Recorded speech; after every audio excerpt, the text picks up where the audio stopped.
this is how I stay lean all year round. So I've got these pictures just to show you, that I'm not full of shit. You can tell now as well. I've got the jawline out. Come on. So yeah, so I've got some pictures from June 2025 until July 2026 as of now. So this is top left, the fattest I have been the past 18 months, 2 years, let's say. Okay, 2 years, probably more than that. Yeah, 2 years. So this was me, I don't know, 18-ish% body fat, and then I got ready for a photo shoot. I got really, really lean, around 10% body fat. Then a few months after that, December, still got my abs. March, this is the fattest again I've got this year. I was around 179 pounds, so just under 82 kilos. This was April on holiday, literally a month after that, and this is me now. So now you understand, right? So I've had visible abs for over 3 years and never lost them, so I know what I'm talking about. Not these guys, these retards that Photoshop the pictures using AI. I don't know what. Not even Photoshop. Like they just make me big, and then they actually use that on the content. Is fucking stupid. Like just use your normal picture. You are your own business profile, business card. So that's stupid. So these are three things we're going to be talking about: nutrition, training, and cardio. Let's get into it. So warning. Firstly, you gotta listen up. Yeah. If you're skinny, just getting into the gym, you don't know what calories or macros are, this is not for you. This is for people who have got muscle, have gone lean before, but never been able to maintain. I've been the guy who just got into the gym. I was 55 kilos wet. I was skinny fat, and I just chose to just get abs. I wanted to get six pack, and I got even skinnier. Yes, I needed to clean up a little bit, but I shouldn't have gone as light as I did. I don't remember what weight I got to because I wasn't tracking it. But it wasn't good, okay? I just got skinny and it was not great. Nutrition. So this is the biggest aspect when it comes to staying lean all year round. The reason you cannot stay lean is because you fuck up straight after you cut. So two things happen. Let's say you finish a cut of 1800 calories. Two things happen. Either your diet goes to shit completely and you get fat within a couple of weeks. So 1800 calories, you're like, yeah, fuck it. Cut is done. Let me get a couple of pictures. Let's go. Pizzas and all the other shit that you get. And then 2 weeks later, you're fat again. You've gained like 10 kilos, right? That's stupid. Or you bump up your calories way too quickly and get fat again. Instead of a couple of weeks, you get fat in a couple of months, all right?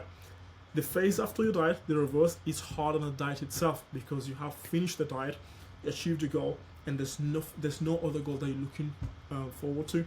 Because when you're cutting down, you're like, okay, I want to get to this weight, I want to get to this condition, or I don't know, whatever it is, right? You get there, and then after that, you don't have a goal. Your goal is to get as big as possible, as strong as possible, and you end up rushing into it, okay? Because you've got cravings and you just want to get big and strong, okay? Now stop thinking this is a mindset thing, okay? Stop thinking everything is over once your diet is. Stop thinking everything is over once your diet is over, because the hardest part has just begun. Because now you've got, again, you don't have the goal, so you don't have to be on a strict diet. Do you know what I mean? So what you want to do in this scenario, okay? This is what I did, and it allowed me to reverse out properly and not get fat. When I did my photo shoot, the day of the shoot and the day after, I was a little bit of a degen. Okay, I was not degen, sorry, a fatty.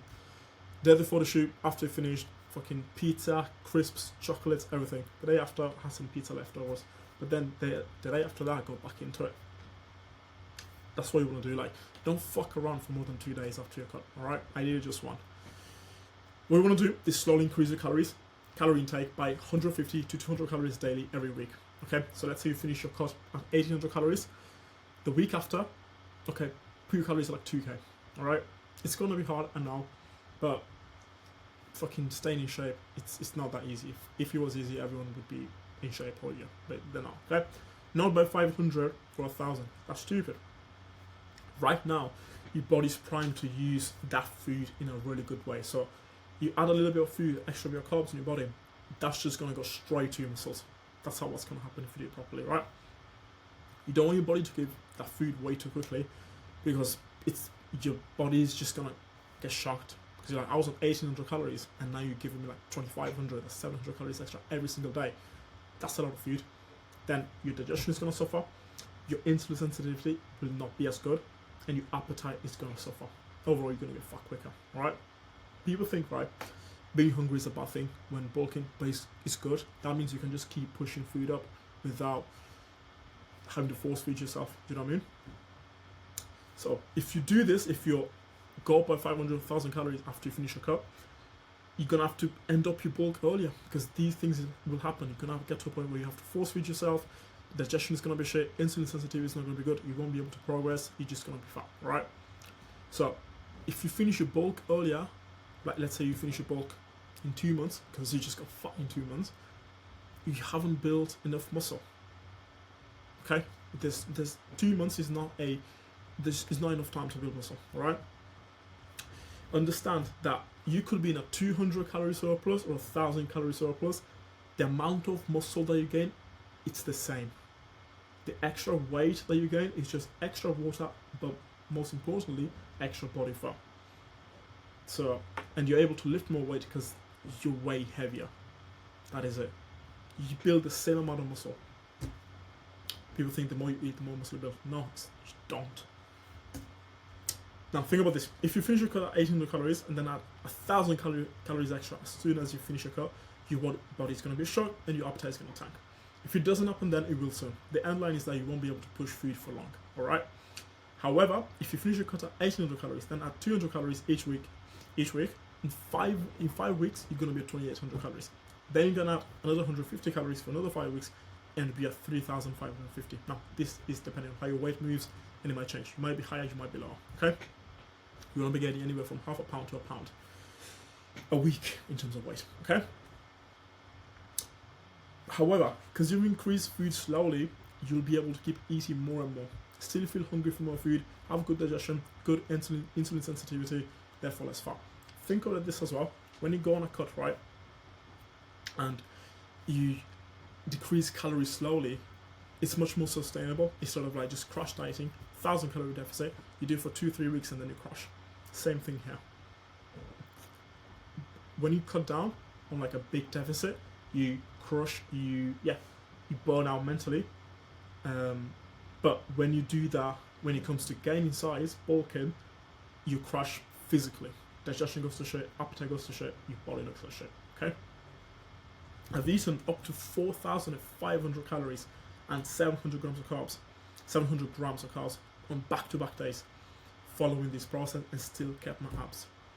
However, in the past, years ago, when I was new to training, I would rush this process and then within 6 to 8 weeks, I'd be at 3,000, 3,500 calories when I was like finishing my cut on like 1,600 or something like that. And then I get to a point where I'm on 3,000, 3,500 calories and I could not push food anymore and I was forced to stay there or cut down again. Fucking stupid, right? I know, that's why I'm teaching you, so don't make my mistakes. Now, this is something I'm doing at the moment and it's working pretty well, is be at maintenance most of the week and then I have 1 to 2 days in which I'm in a big surplus. So, on my rest days, I'm on 2,700 calories, which is twice a week. Then the other 3 or 4 days, actually I fucked this up, sorry. It should be 2 or 3. Then 2 or 3 days that I'm training lifting weights, I'm on 2,900 calories. And then 1 to 2 days, again, when I'm lifting weights again, I'm on 4,400 calories. So this week, that's just gone, right? I'm recording this on a Saturday, sorry. But my training week has finished. On Monday, I was at 2,900 calories, I trained push. Tuesday, I trained pull, I was on 2,900 calories. Wednesday was rest, I was on 2,700. Thursday was legs, and I was on 4,400. Friday, I did shoulders, and I was on 4,400.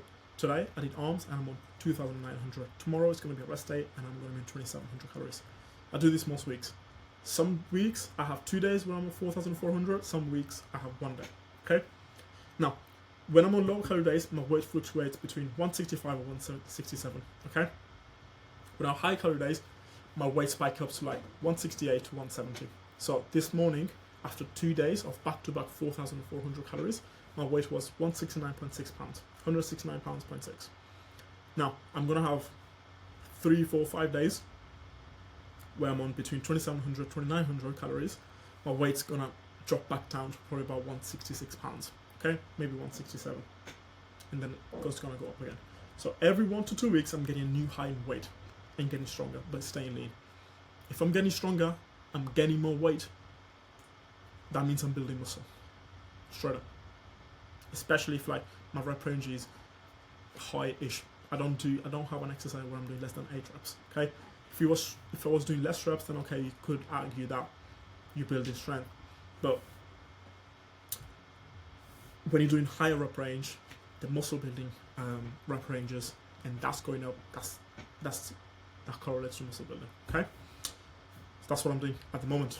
You can try that as well. I'm doing that with a few clients as well. Training will not change. Just train as hard as possible. That's it. You could add extra sets / exercise if your recovery gets better due to extra food. So when I was cutting down, I was training 4 times a week, and I wasn't doing as many exercises. Now I'm training 5 days a week. I'm doing more exercise just because I've got more food in me. I can recover better, so I can do that. I can handle it. Then cardio, again, something else that gets overlooked, right? Because if you're watching this, you're probably bulking or cutting, right? I'm guessing you're the younger side as well, and you don't go through many maintenance phases. So I'm not going to talk about maintenance phase because you're just staying there, right? So people lose their shape when it comes to bulking up. Obviously, when they're cutting down to do cardio, but when they're bulking, they don't do it. But it's super important. So I always, every single week, I do cardio, okay? Unless I've been training for like 6 months straight and my body's fucked up and I need a whole week of training and all I do is steps, no cardio, no training. But most people, you don't need to worry about it, okay? You don't need to do that as often. Like I take 1 week of training, usually like once a year or twice a year, and that is it. So I do 80 minutes of low intensity cardio at 120 to 130 beats per minute on the cross trainer every single week. Okay? So it's 20 minutes 4 times a week. Pretty simple. 120 to 130 BPM is quite simple. I'm just there. I can watch some YouTube, listen to some music. If I'm training with someone, I can talk to them. It's not hard. Okay? This keeps my digestion in a good spot, appetite high, so I don't struggle on those days. I have to eat 4,400 calories. Okay? Most importantly as well, it keeps my heart healthy too. So my resting heart rate is 46 right now. Yeah. Like my resting heart rate doesn't go above like 53. It just doesn't. You know what I mean? 53 is the highest I've had this year. When I was big. Then I also do martial arts 1 to 2 times a week for a total combined time of 2 hours and 45 minutes. So that's extra aerobic activity. Then 10,000 steps a day, every single day without fail, right? This is so easy. Right now is 320 and I've done 11k steps, 11,823 steps. So keeping activity is key as it allows to eat a lot of food and stay lean. If I wasn't this active, I would get fat following my nutrition plan. Now, some of you may be thinking, but when you're trying to gain size, you're trying to gain muscle, you shouldn't be bulking, you shouldn't be doing cardio because cardio burns calories. Yes, it does. But let's say you do the cross trainer for 20 minutes, it burns, I don't know, like 150 to 200 calories, burns some calories, but it gives you the appetite to consume 300 or 400 calories. Okay, so you do this, you burn 200 calories, but you can eat 400 calories. It's almost like investing money. You put 200 quid in and you get 400 out. Okay? If you don't put money in, you don't get more money out. Same thing here. If you don't do cardio, you won't be able to eat more food. So you are in a net surplus. That's why cardio is important. That's it. Like, comment, subscribe, share. That's it. That is it. Eat well. Don't be a dickhead with your food. Train hard. Move. That's all you gotta do. Safe. Subscribe.